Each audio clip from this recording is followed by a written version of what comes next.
আসসালামু আলাইকুম। নতুন আরেকটি ভিডিওতে আপনাদেরকে স্বাগতম। তো আজকে কথা বলবো কোয়েল পাখির কৃমির বিষয়ে। কোয়েল পাখির কৃমি কীভাবে করা লাগবে, কতটুকু ডোজে করা লাগবে, কোন ওষুধটি দিয়ে করবেন, সব কিছুতেই থাকবে ইনশাল্লাহ। তো দেখতে থাকুন পুরো ভিডিওটি। যারা এখনও চ্যানেলটি সাবস্ক্রাইব করেনি সাবস্ক্রাইব করে নেবেন, পাশে থাকা বেল আইকনটি চাপিয়ে দিবেন, একটা লাইক কমেন্ট করে দেবেন, সবার সাথে শেয়ার করে দেবেন।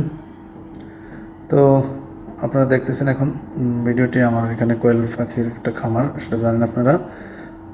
আমি আজকে পাখিগুলোকে কৃমির ডোজ করেছি, তার এই বিষয় নিয়ে কথা বলবো ইনশাল্লাহ, সাথে থাকবেন। তো প্রথমে আসবে আমরা কোয়েল পাখিকে কৃমির ওষুধ কেন খাওয়াবো, কৃমির ডোজ কেন করাবো, সেটা বলতে গেলে আমাদের তো একটা খামার, সেক্ষেত্রে আমাদের খামার পরিচালনা করার এটা একটা অংশ। তো ওষুধ তো যেহেতু প্রাণী আছে, ওষুধ খাওয়ানো লাগবেই।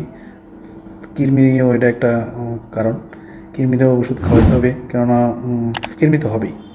জীবিত যে কোনো প্রাণী, মানুষ সবারই, পশু পাখি সবারই কৃমি হবেই, কম আর বেশ। এখন যারা আমরা লিটারে পালন করি, ছেড়ে পালন করি, এটার একটু বেশি কৃমি হয়। যারা খামারে বদ্ধ অবস্থায় পালন করি, বিশেষ করে খাঁচায় পালন করি, তাদের একটু কম হয়। তো খাওয়ানো যে লাগবে না, সবারই খাওয়ানো লাগবে, তবে একটু বেশি খাওয়াইতে হবে, ডোজটা একটু বেশি দিতে হবে। যারা আমরা লিটারে পালন করি তাদের একটু যেহেতু কৃমি বেশি হয়, তো এখানে আপনারা কৃমির ওষুধ করাইতে হবে, না হলে কিন্তু পাখির দেখবেন যে দিন দিন শুকিয়ে যাচ্ছে, বিভিন্ন রোগে আক্রমণ হচ্ছে। কেননা ভাই, এটার ভিতরে তো একটা রোগ, কৃমি, এটা আপনার যতই খাওয়াবেন দেখবেন যে আপনার পাখি শুকিয়ে যাচ্ছে, কৃমি খাই ফেলতেছে। কারণ আপনি যা খাওয়াবেন না, তার অনেকটা অংশ কৃমি খাই ফেলবে, যেটা আপনার ওয়েস্টেজ হিসেবে যাচ্ছে। তার সাথে সাথে আপনার পাখি অসুস্থ হইতেছে, পাখি শুকিয়ে যাবে, বিভিন্ন রোগে আক্রান্ত হবে। এতে করে আপনার প্রোডাকশন লস হবে, ডিম আপনার কম পাবেন, পাখি অসুস্থ হয়ে যাবে। দিন দিন দেখবেন যে আপনার পাখি আস্তে আস্তে মারা যাচ্ছে, একটা দুইটা পাঁচটা করে আপনার পাখি মারা যাচ্ছে, আপনি ধরতে পারবেন না। এই জন্য আমাদের পাখিকে কৃমির কোর্স করাইতে হবে। এখন আমরা কীভাবে করাবো, কতদিন পর পর করাবো, কোন মেডিসিন দিয়ে করাবো, এই জিনিসটাই আসলে জানার বিষয়। অনেকে আমরা জানি না, আমরা কম দিয়ে ফেলি, বেশি দিয়ে ফেললি, টাইম ওভার হয়ে গেছে, করাই না, কিংবা কেউ না জেনে আগে করে ফেলি। তো এই বিষয়গুলো আসলে আজকে জানাবো ইনশাল্লাহ, সাথে থাকবেন। তা আমি আজকে আমার পাখিকে কৃমির কোর্স করাইছি। আমার পাখির বয়স আজকে 45 দিন। তো আরও চাইলে 5 দিন আগে করাতে পারতাম, অন্য একটা ঠান্ডার কোর্স চলতেছিল 3 দিনের, তাই আমি একটু 5 দিন লেট হয়েছে, ওটা কোনো ব্যাপার না। ইনশাল্লাহ আমি আজকে করাইছি, তার এই বিস্তারিত আপনাদেরকে জানাচ্ছি, সাথে থাকবেন। তো আমি যে ওষুধটা দিয়ে কোর্স করাবো সেটা হলো প্যারাবেট। আপনারা দেখতে পেলেন, আমি স্ক্রিনের পাশে দিয়ে দিয়েছি। এটা একটা 10 গ্রামের প্যাকেট। এই ওষুধটা আপনারা যে কোনো আপনার বাড়ির আশেপাশে যে কোনো পশু যে জিনিসগুলো পাওয়া যায় ওইসব দোকানে পাওয়া যাবেন, মেডিসিনের দোকানে। মানে খুব বেশি দামও না, অল্প দামেই। তো নিয়ে আসবেন, নিয়ে আসার পরে আপনারা কতটুকু ব্যবহার করবেন, কতটুকু পানির সাথে, আসলে এখানে একটু বোঝার বিষয় আছে। এখানে আমরা অনেকেই অনেকভাবে ব্যবহার করতে চাই, কিন্তু একটা নিয়ম তো আছে, ঠিক না? ওখানে কিন্তু আপনারা কেউ পানির হিসাব করে দেয়, কেউ আসলে কিন্তু পানির হিসাব না। কৃমির ডোজটা আপনাকে করাইতে হবে কোয়েল পাখির যে গোডসের, মানে কোয়েল পাখির যে ওয়েট, ওই ওয়েট অনুযায়ী কৃমির ডোজ আসলে করাইতে হয় পাখির ওয়েট, অথবা যে কোনো পশুরই হোক ওয়েট হিসাবে। কৃমির ডোজ কিন্তু আপনার ওই পানির হিসাবে না। তো তারপরেও অনেকে বিষয়টা আসলে এক একভাবে নেয়।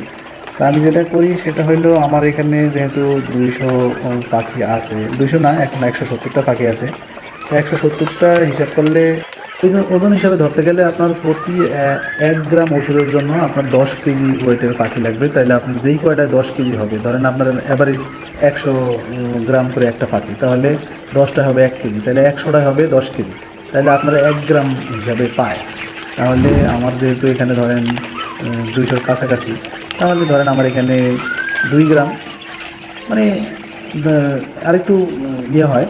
তো আমি এখানে কি করছি, আমি এখানে যেটা করছি, কৃমির ওষুধ সবসময় একটু ওভারডোজ করা লাগে, কেননা তাহলে ভালো কাজ করে। কৃমির ওষুধ ওভারডোজ করলে কোনো সমস্যা হয় না, কেননা কম করালে কিন্তু কাজ করবে না। একটু ওভার হলে খুব বেশি এটা সমস্যা হবে না, এটা বাকি শরীরে আস্তে আস্তে মানে ইয়ে করে নেবে, রিকভারি করে নেবে, সমস্যা হবে না। তো সবসময় আপনারা কৃমির ডোজ করাইলে দেখবেন, পশু অনেক সময় গরু ছাগলকে কৃমির ডোজ করাইতে গেলেও ডাক্তাররাই বলে যে একটু ওভার করাবেন, আপনার যেটা পাবে তার চেয়ে একটু ওভার করাবেন। তো এটারও সেম হিসাবেই একটু ওভার করাবেন। তাই আমার এখানে প্রায় 2.5 গ্রামের মতো পায়। তো আমি এখানে 5 গ্রাম দিয়ে আজকে করাইছি। আর পানির হিসাবটা যদি বলি, এখানে আসলে পানির কোনো হিসাব নাই। পানি আপনার আমার এখানে পার ডে মানে একবারে 3 লিটারের কাছাকাছি পানি লাগে। আমি পানিটা কী করছি, 1.5 লিটারে নিয়ে আসছি, কেননা আমার ওষুধটা খাওয়া দরকার, পানি মূল ইস্যু না, আমার ওষুধটা খাওয়া দরকার। তাই আমি পানি একটু কমিয়ে, যেমন তাড়াতাড়ি ওষুধটা খাই ফেলি, মোটামুটি 2 ঘন্টার মধ্যে দিয়ে গেছে আমার পানিটা শেষ হয়ে গেছে, আবার আমি নতুন করে সাদা পানি দিয়ে দিছি। আর ওষুধ খাওয়ানোর আগে এবং পরে এই 2 দিন কোনো অন্য কোনো ওষুধ মেডিসিন ব্যবহার করবেন না, তাহলে ওষুধটা ভালো কাজ করবে। আর এখানে পানিটা আসলে যে সময় আপনারা দিবেন ওষুধ মিক্স করা পানিটা, কৃমির ওষুধের পানিটা, তার মোটামুটি 3-4 ঘন্টা আগের থেকে পাখিকে পানি না খাওয়াই রাখবেন, এতে করে আপনার সাথে সাথে পানিটা দেওয়া মাত্রই ওষুধের পানিটা খায় ফেলবে। তো এই জিনিসগুলো একটু খেয়াল রাখবেন। আর 2 মাস পর পর পাখির কৃমির ডোজ করাবেন, এতে করে আপনার খামার পাখি সব কিছু ভালো থাকবে ইনশাআল্লাহ।